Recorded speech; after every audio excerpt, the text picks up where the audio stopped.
She lost her baby and wept looking at the empty crib, then a human beginning. The nursery was silent, too silent for Leora's aching heart. The small crib in the corner stood untouched, its woven fibers shimmering faintly with the bioluminescent threads of her people's craft. Once she had imagined the gentle rustle of her infant's wings fluttering as he dreamed, the soft coos echoing under the soft glow of the nursery lights. But now, only emptiness greeted her. Leora collapsed against the wall, her chest heaving. She pressed a trembling hand against the engraved pendant at her throat, a birth token carved the night her son hatched. Her people, the Ilari, lived long lives, but their children were rare and fragile. Her son, Kalen, had survived only 3 cycles before he fell ill with a sickness no healer could mend. And now, the crib mocked her with its vacancy, glowing faintly as though it still held life. She wept until the tears dried to dust on her lavender cheeks. Her people did not speak of grief openly, mourning was considered private, something endured in silence. But silence was crushing her, pressing in like the cold void outside their domes. She wanted to scream, to tear apart the walls, to demand the universe return what it had stolen. And that was when she first heard the knock.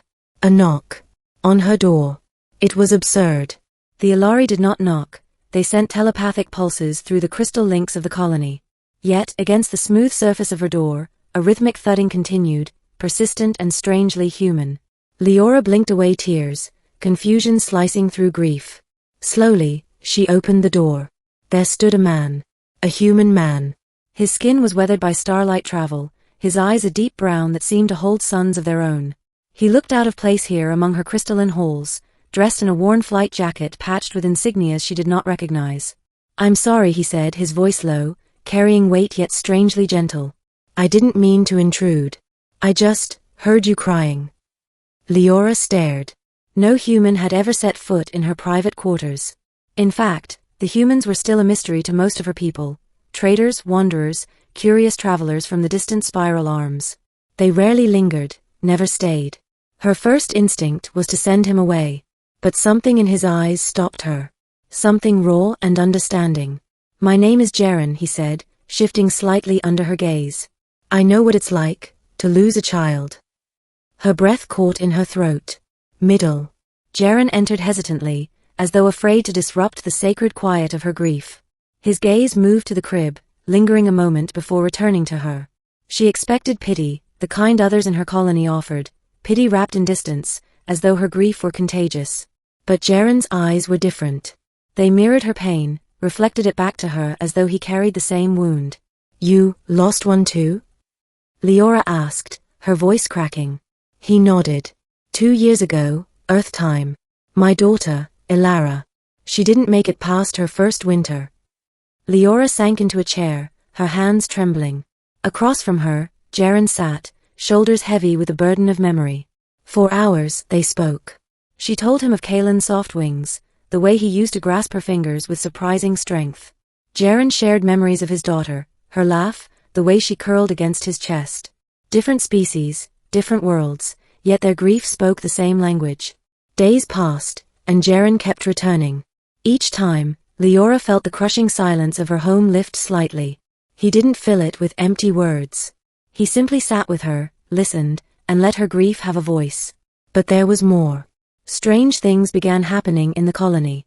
Leora started hearing faint echoes at night. The sound of fluttering wings. The soft coo of a child. At first, she thought grief had made her hallucinate. But then Jaren heard it too. One evening, as they stood by the crib, the air shimmered faintly above it. A distortion, like heat waves. Then a flicker, a faint outline of Kalen appeared, translucent, glowing with energy. Leora gasped, stumbling forward, her hands reaching instinctively. But her arms passed through the apparition. The image flickered again, then vanished. Jaren caught her before she collapsed. His heart pounded as he whispered, "He's not gone. Not entirely." Hope was dangerous. Hope could destroy. Yet, for the first time since Kalen's death, Leora's chest burned with something other than grief. The two began searching for answers. They combed the archives of the Ilari, dug through ancient memory crystals, and even reached into human science databases through Jaren's old ship console. Slowly, a theory formed: Ilari infants, so fragile in body, sometimes left behind an energy imprint when they died. A soul, half tethered between dimensions. But such imprints faded quickly, unless anchored. And here was the mystery. Kaelin's imprint remained strong. Too strong. Almost as if something or someone was holding it. "Why me?" Leora whispered one night, staring at the crib where faint light pulsed like a heartbeat. Jaren hesitated before answering. "Maybe, because you're not alone anymore."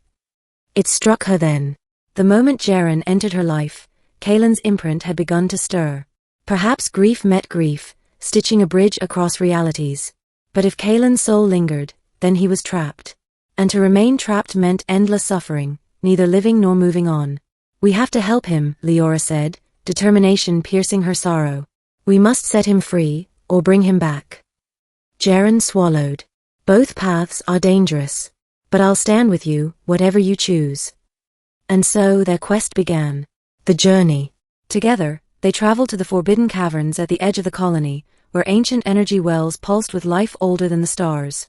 Leora believed the caverns held the key to crossing between realms. The journey was perilous.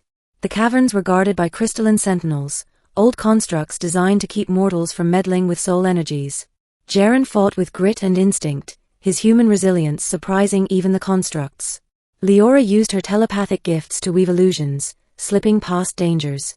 Finally, deep within the caverns, they found it, a crystal pool that shimmered like liquid starlight.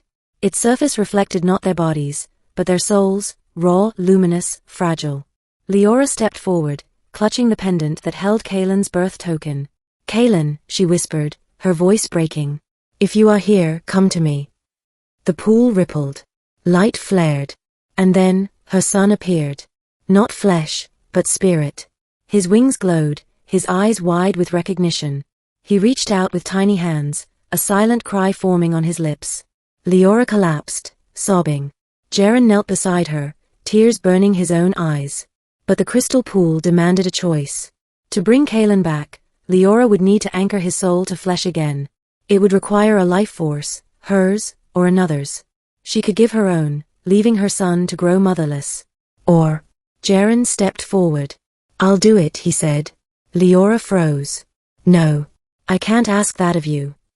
"You didn't ask," Jaren replied softly. "But I know this pain. I can't bring my daughter back. But maybe I can give yours a chance." Her heart shattered anew. She could not lose him too, not after finding solace in his presence. But Jaren smiled through his tears. "You gave me back something I thought I'd lost forever. Hope. Let me give you this."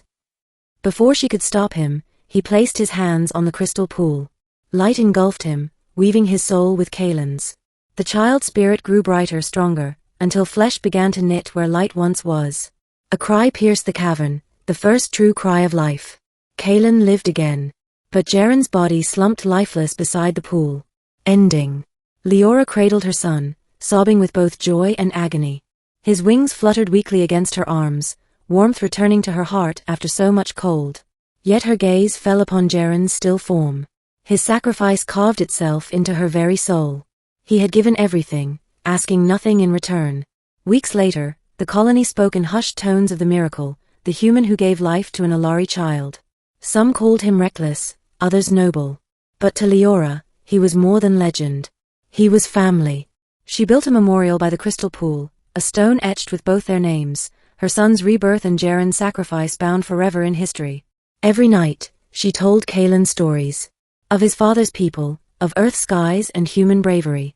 Of Jaren, who had once knocked on her door when grief had silenced the world. And sometimes when the stars aligned just right, she swore she felt Jaren's presence, watching, smiling, not gone but woven into the very soul of the child he saved. Leora no longer wept at the empty crib. It was no longer empty. But even more, her heart was no longer empty either. Because love, she realized, could cross galaxies, bridge species, and even defy death. And it had.